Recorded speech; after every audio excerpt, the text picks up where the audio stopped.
Carlos Sainz left Ferrari for Williams with the promise of a bright future, but what he found was a technical nightmare, disappointing results, and an avalanche of criticism. When the announcement of his move to the British team broke, many saw it as a bold move, from someone seeking a new project, from someone wanting to lead a revolution. But just a few months later, the question no one wanted to ask became inevitable. Did Sainz make a big mistake in choosing Williams? In this video, we'll explore in detail the behind-the-scenes behind this surprising decision, the problems plaguing the team, the impact on the Spanish driver's career, and everything that's shaping up for Williams' future and for Carlos Sainz's future. So stick around to the end to make sure you don't miss a thing. Like the video and subscribe to the channel for more news.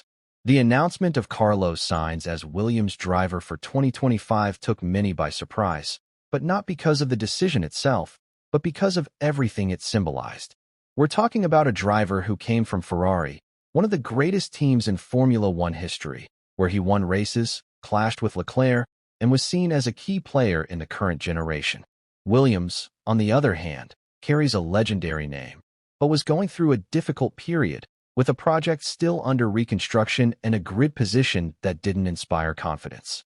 So when this choice was officially announced, the entire paddock was stunned. To understand this, we need to go back a bit. Sainz's decision didn't come out of nowhere.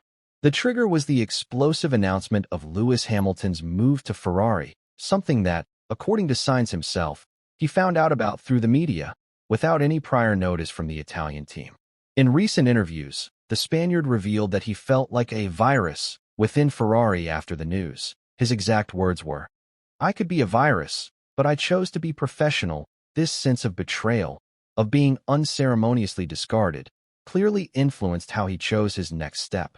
He wanted more than a cockpit. He wanted a project where he would be valued, where he could be a protagonist, not just a number two. And that's where Williams entered the picture. Under the leadership of James Vowles, former Mercedes director, the British team had been trying to restructure its foundation. Vowles is a powerful strategist, with years of experience in Mercedes dominance during its golden years. Since taking over Williams, he has advocated a long-term approach, strengthening technical departments, investing in the simulator and infrastructure, and trying to attract big names. Sainz's arrival was part of this. It was a statement, we're coming back, and we're going to do it with winning drivers. The team itself even announced that this signing was the first real step towards 2026, when the new F1 technical regulations come into effect. Even with all this external pressure, Carlos Sainz maintained his optimistic tone. In his first interviews with the Grove team, he spoke of believing in the project and helping build a winning team from the ground up. And this wasn't just marketing. Sources close to the driver claim he participated in technical meetings even before the 2025 season began, providing feedback on the FW47 and requesting structural changes to the simulator and internal communication between the factory and the track. Sainz didn't want to be just a hired driver. He wanted to shape Williams with his vision. But then came the first shattering of expectations. When the car hit the track for pre-season testing, it became clear that the chronic problems were still there. The team faced reliability issues, a drop in performance due to tire wear, and difficulties adapting to the new chassis upgrades. This began to create tension between Williams' optimistic narrative and the harsh reality on the grid. Sainz found himself in a situation where the promise of leadership clashed with a limited car, and the question began to circulate behind the scenes. Did he choose the right project? Or was he misled by a well-crafted marketing plan? The expectation was for an epic restart, but reality was closer to hitting a wall of frustration. Before I continue, please like and subscribe to the channel so the YouTube algorithm recommends this video. And let's get started. To give you an idea, Sainz retired from 3 of the first 7 races of the season, 2 of them due to hydraulic failures and 1 due to overheating of the rear brakes, a recurring problem that also affected Alexander Albon, albeit less frequently. Furthermore, when the car didn't break down, it simply didn't perform. The FW47 suffered from loss of traction on corner exits, lack of balance in high-speed corners, and braking instability. Sainz reported on more than one occasion that the car felt disconnected, as if the steering wheel and pedal responses were delayed.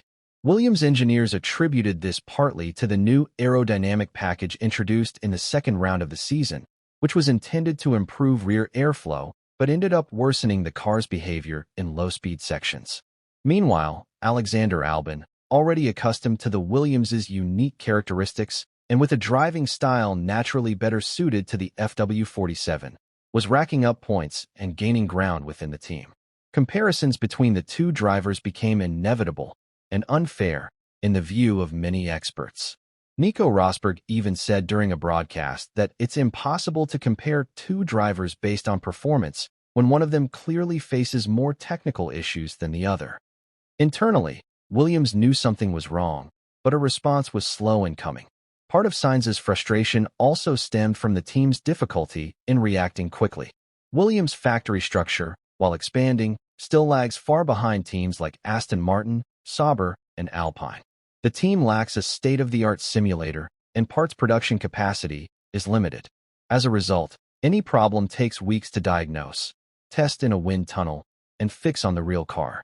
Sainz has even mentioned in interviews that he felt he was working with tools from the past, and that, for the first time since 2018, he felt he was regressing in terms of available resources. And as if the technical problems weren't enough, the British press, initially optimistic about Sainz's arrival, began to raise doubts about the project's viability. News portals published scathing analyses, pointing out that the FW47 had one of the worst power-to-weight ratios on the grid, and that the problem went beyond the setup. The car's foundations had been compromised since the initial testing at Silverstone. This further undermined team morale, which began to prioritize the 2026 project internally, making it clear that the remainder of the current season would serve more as a testbed than a real attempt at competitiveness. The final straw came at the Barcelona GP, when Sainz finished outside the points, while Albon managed to score. In front of his home crowd, the Spaniard emerged from the car visibly dejected, and when questioned by reporters, simply said, "I don't know what to say. I just want to run." It's a silent but powerful challenge, the constant comparison with Alexander Albon. Even though the Thai driver isn't destroying results, his stability, charisma with the team, and track record with the car make him seen as the home driver, which leaves Sainz in an uncomfortable position. With each failure, retirement, or lackluster performance, the idea grows that Sainz hasn't quite fit in, and, more dangerously, that he may never quite fit in. The Spanish press, for its part, tries to protect the driver's image, highlighting his dedication, his behind-the-scenes work, and his lack of a car that's up to par. Carlos Sainz isn't a driver who takes shortcuts, and perhaps that's why he's seriously tackling a phase others would have mentally abandoned. But even with all this dedication, the fact is that the project is still far from ideal. The 2025 Williams demands the utmost from its drivers, not just inside the car, but in all areas surrounding it. And therein lies the risk.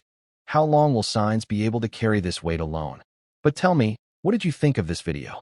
Leave a comment below. I'd love to hear your thoughts, and be sure to like and subscribe to the channel so you don't miss a thing.